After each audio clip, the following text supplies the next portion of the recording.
It has absolutely destroyed my ability to read.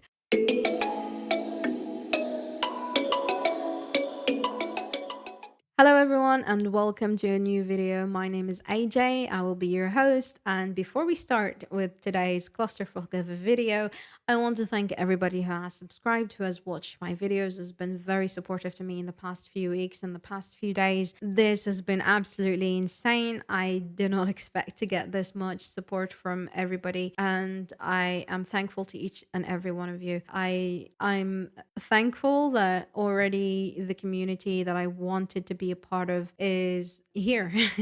I wanted to be a part of a community who's willing to have civil conversations, discussions on topics that we may not agree on, but at least to voice it in a way that is respectful towards the other person. And so I'm very happy to be part of this community. And this is exactly what I wanted. I'm very thankful to each and every one of you. And I don't think you understand how difficult it is. Like, words cannot portray how thankful I am. Like, that is just not a thing.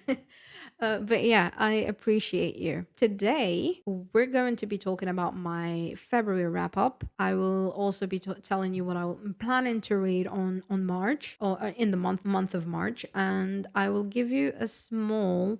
My voice is leaving. I'll give you a small book haul at the end of the video. I'll obviously I always have chapters when I can. So if you just want to skip into the book hauls, you can do that. So I haven't read much in February because I decided that I need to finish LightLark, which I've been stuck on for almost 2 months right now. And it's put me into a reading slump. It has absolutely destroyed my ability to read. Never give up! I don't know if you read it. I know a lot of people are enjoying it. That's fine. I'm not saying that a bad thing for you to enjoy. I'm just saying that I didn't enjoy it. The description is terrible. The prose is terrible. The characters are just meh. And on top of it all, the plot is lost.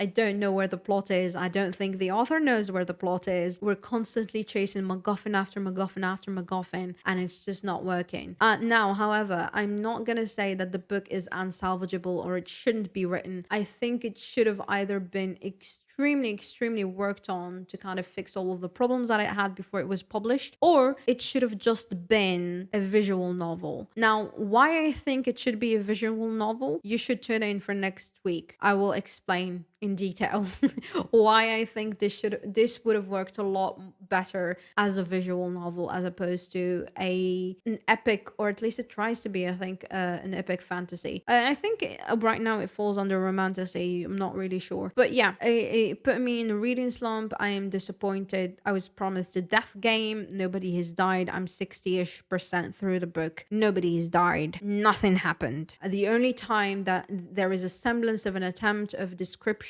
is when the author is writing about Isla and Grimm in the same place together. That's the only time that we have any type of okay-ish writing. We have weird prose, clunky grammar, and again, my English is not my first or my second language. English is my third language. So the fact that I can pick up on this is kind of showing that the book is not well written. It should have stayed in the editing process for a while before it got to publish. It's not worth the price that you pay for it. It definitely feels like it's written, and somebody has said this to me because I was ranting about how bad it was in a Discord server, and they said that just think about it as a fan fiction written by a 15-year-old. And my response was, if this was actually written by a 15-year-old, if this was actually fan fiction, I would not be as angry. Like, the context matters. If this was a fan fiction, it would have been available for free online, and obviously I would go venture into it voluntarily, but because it's a published book, there are certain expectations around it. And I've read fiction that was well written, like fan fiction. I read fan fiction that was well written, that had good prose, that had great characters, that had a fucking amazing plot line. So there is no excuse. And if it was written by a 15-year-old, it's also fine. I think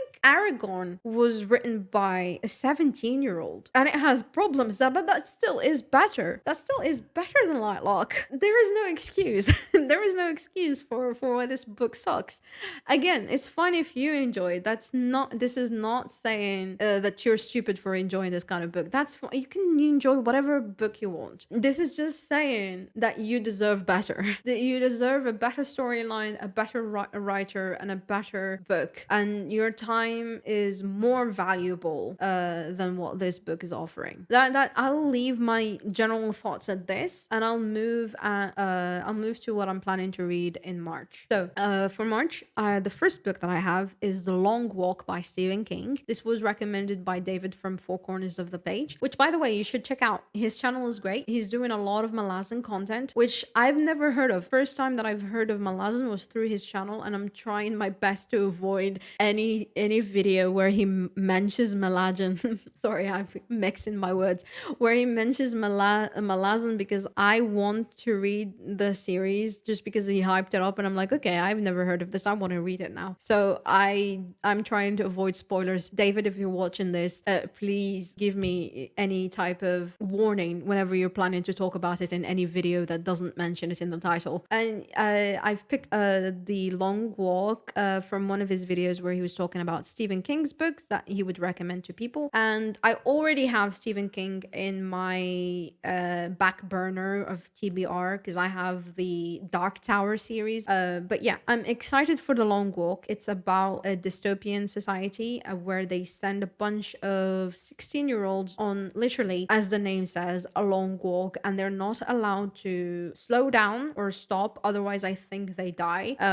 Right now, I'm only still in the first chapter. I am amazed by how much Stephen King can say with so little, and it's subtle. Like, you feel the uneasiness in the teenagers who are waiting for this death walk to start, and I love it. It's great. If you're interested in reading this type of book, I would recommend you pick it up. The second book that I have is The Giver by Lowry. This was recommended by Reads with Rachel in one of her videos, which was a collaboration with other booktubers who were talking about a band, like their favorite band book in the USA. And this, I feel like it's a parallel between utopian society and my current reality. And so that's the reason why I picked it up, because I'm very interested in seeing what the book has to say. I think this is a middle grade book, so I believe it would be an easier-ish read, like as opposed to something that would be an epic fantasy or something like that. So I am very interested to see how it broaches the topics or makes any social commentary. I will give you my final thoughts when I read it.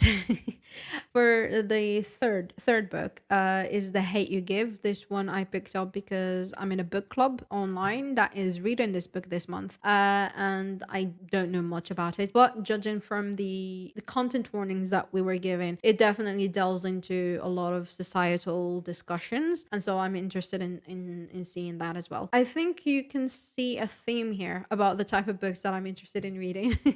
I don't know if I would be able to fully give all of my thoughts on the book in the book club, because they generally meet when I'm not available. There is a lot of time difference between where I live, and sometimes they meet while I'm at work, so I cannot join them, but I'll just join them in spirit. The fourth book that I'm reading, and this one I started in tandem with LightLark, and I stupidly put it down so that I can focus on LightLark, and then LightLark destroyed me. Adventurer Mage. Adventurer Mage is written by indie author Julian Greystoke. It's a cozy read. There is no high stakes in here. No saving the world, at least not in this book.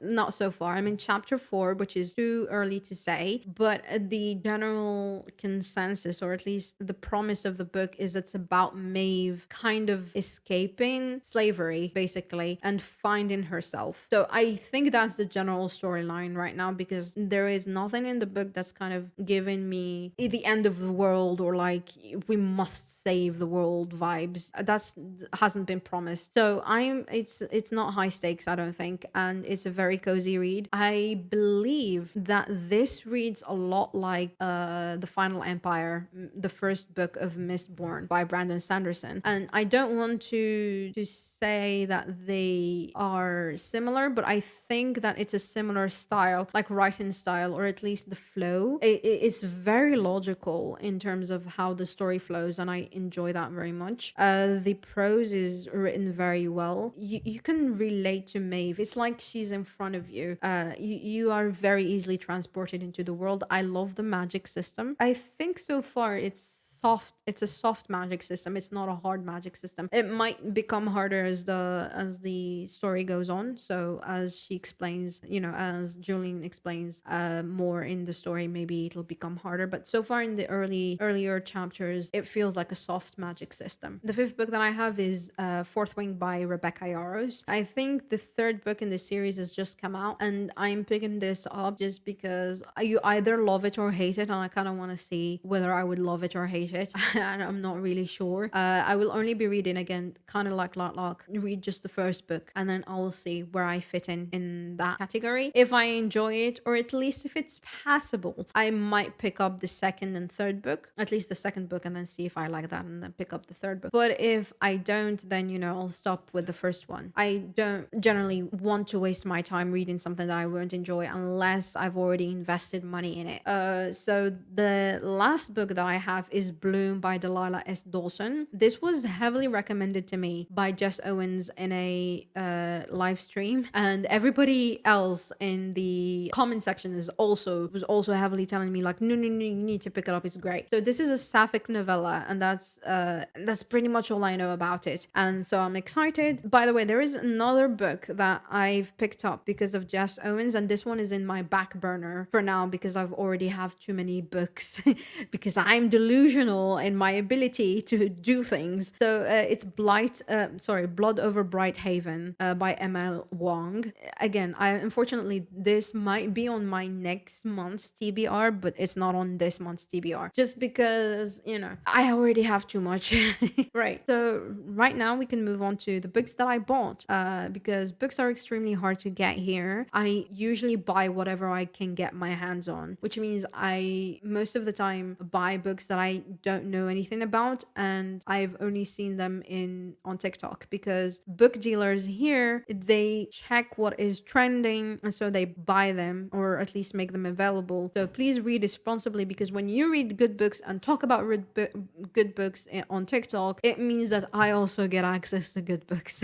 just a small explanation. The reason why like books are extremely hard is my country is doing complete censorship, and so anything that you can find in a legal bookstore is going to be already monitored. So most of the books that I buy them from book dealers, which means I'm buying them illegally. Just to explain that the reasons why the book dealers only check what's popular on TikTok is because the population, or like the percentage of people that are reading any form of literature in here is around 2%, and when you factor in the amount of people who speak English and read in English, that would be less. So it's a very niche target demographic, so they're not going to get books that nobody's going to read, so they go with the safe choice, which is whatever is popular on TikTok. So that's why I'm asking you to read responsibly and gush responsibly about books, so that I can have access, and not just me, but other people in the country can also have access to good books. Right, I got The Social Construct by Jacques Rousseau. I picked this up because I studied cultural politics, and sociology was a very big part of my studies. So whenever I find something relevant to my field of study, I try to take it, just to kind of keep my mind kind of fresh about ideas and concepts that are related to sociology and culture. Right. The second thing that I picked up is the second book of a trilogy, I think. I couldn't find Powerless, so I have to check if Everend has it. But I also found a novel, or like novella, I think it's called Powerful, title, which I think you can read in tandem with the first book. So again, I am all for death games and dystopian societies and the like. So I'm excited for this. I have invested money to the second and the novella. So at least expect that I will be reading the first, the second, and the novella on this channel at some point. The next series I only picked up because of the font. I have no idea what the story is about, and I will just go into it blindly as I do with most of the books that I get. And again, I have invested in these books. They are written by Lynette Noni. I think that's how you pronounce the name.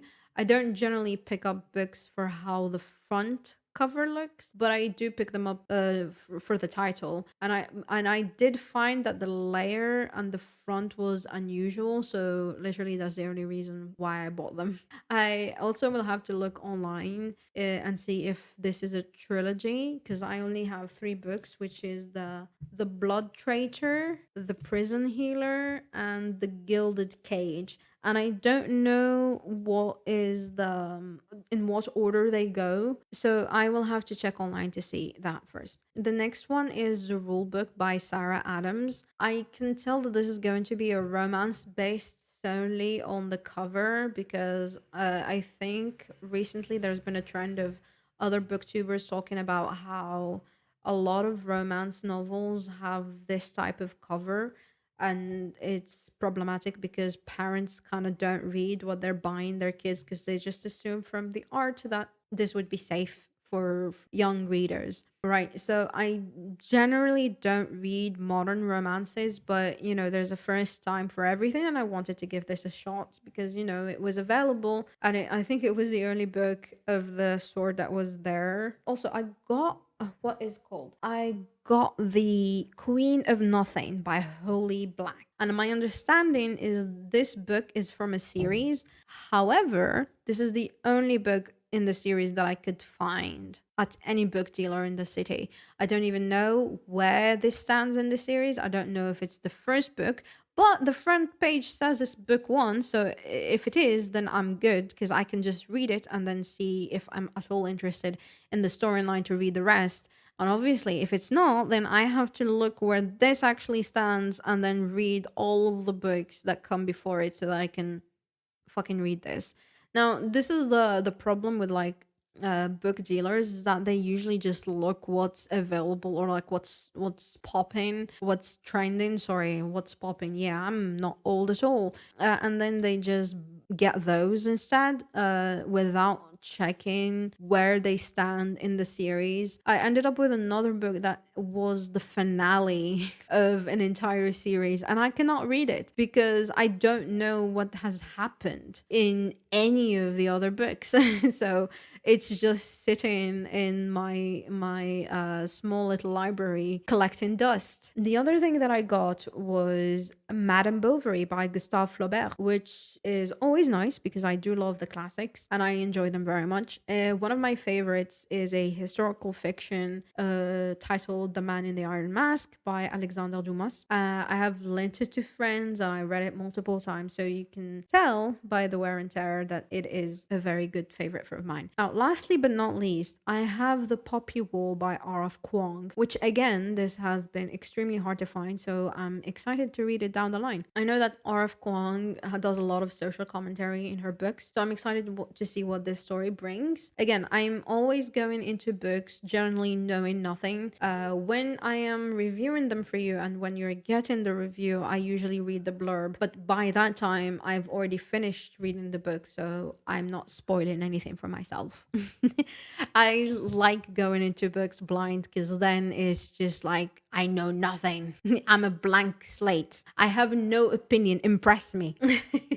But yeah, that's generally my the way I approach books. I don't go in with any expectations. I don't go in with expectations, as in I don't go in thinking it would be good or bad. I just go in with what the first chapter is telling me. For example, like the LightLark, it told me like this is a death game, so I was disappointed that it told me that it was a death game, and then it didn't deliver onto any of that. Like none of it. Not even one person died in 500 years.